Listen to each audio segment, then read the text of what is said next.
Hello to everyone.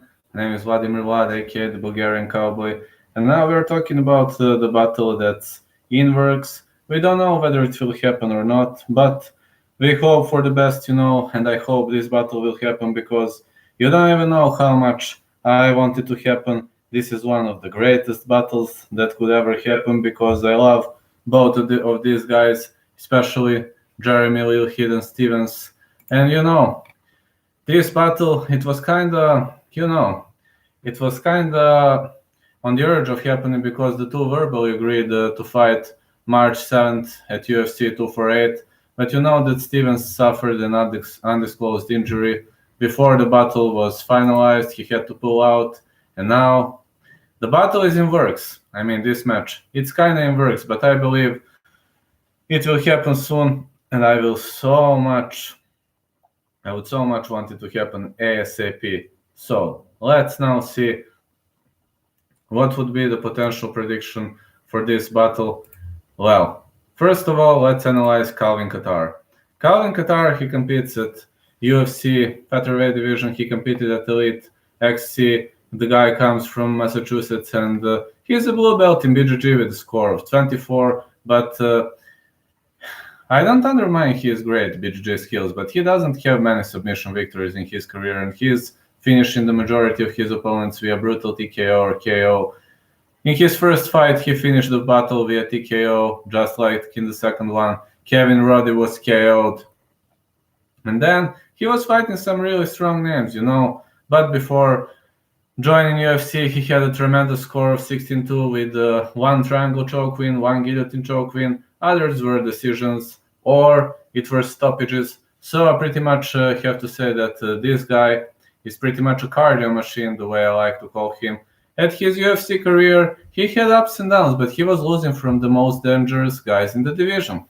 At the beginning, he decisioned Andre Fili, TKO'd Shane Burgos, then he lost via unanimous decision to Brazilian prospect Renato Moicano, but then bounced back with two fabulous TKO stoppages, first round TKO stoppages against Chris Fishgold and Ricardo Llamas, then battled to a 3-round war with Zabit Magomed Sharipov, one of the most dangerous guys in this division.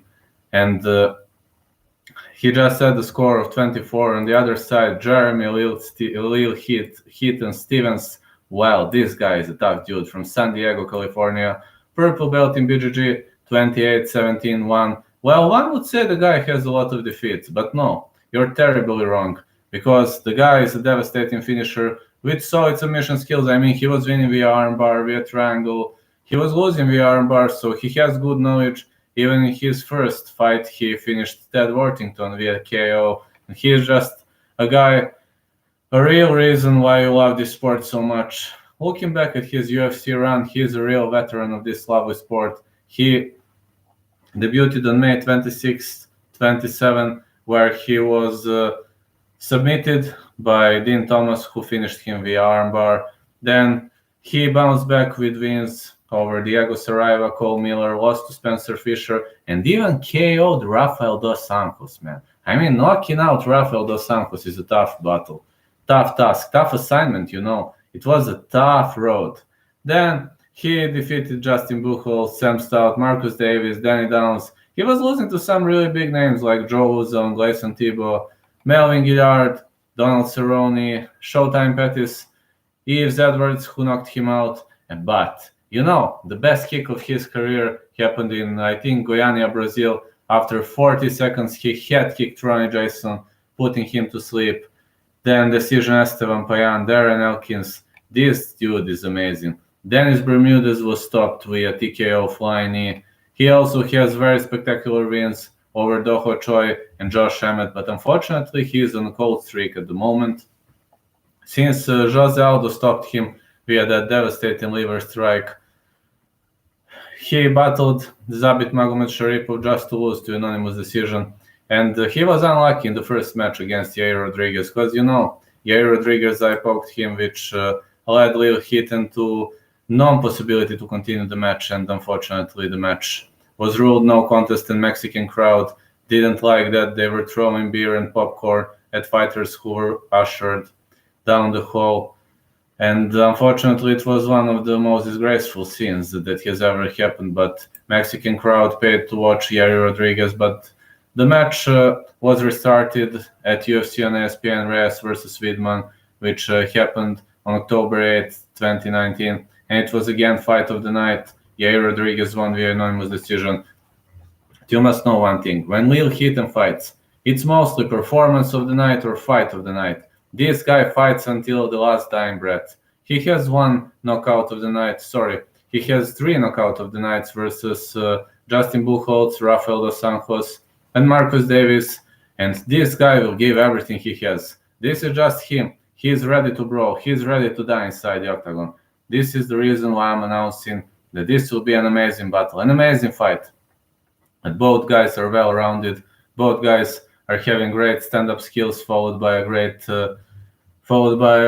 ground skills. So I honestly believe this will go to 3 rounds. This will be a 3-round war if it happens. Both of them are very, very strong, especially Lil Heaton. I mean, maybe Lil Heaton is losing, but he has the heart, He's the guy with one of the biggest hearts in this division, and that's the reason why I love him so much. So I believe this will go to a decision. Maybe a very slight advantage to Calvin Kattar, but both fighters are looking to bounce back with a victory after losses, especially Lil Heaton, who has 3 losses in a row and 1 no contest. Calvin Kattar has 1 loss in a row, so both of them are looking for a chance to bounce back. And I believe this is to be or not to be position for Jeremy Stevens. Many promotions would gladly sign him. Calvin Kattar on the other side, he will not, UFC will not cut him, but he has to win if he plans to attack the top of the division.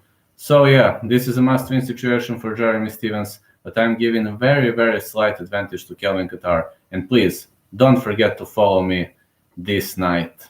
Tonight, I will live commentary UFC Fight Night 166. Have a great day. See you all in the evening.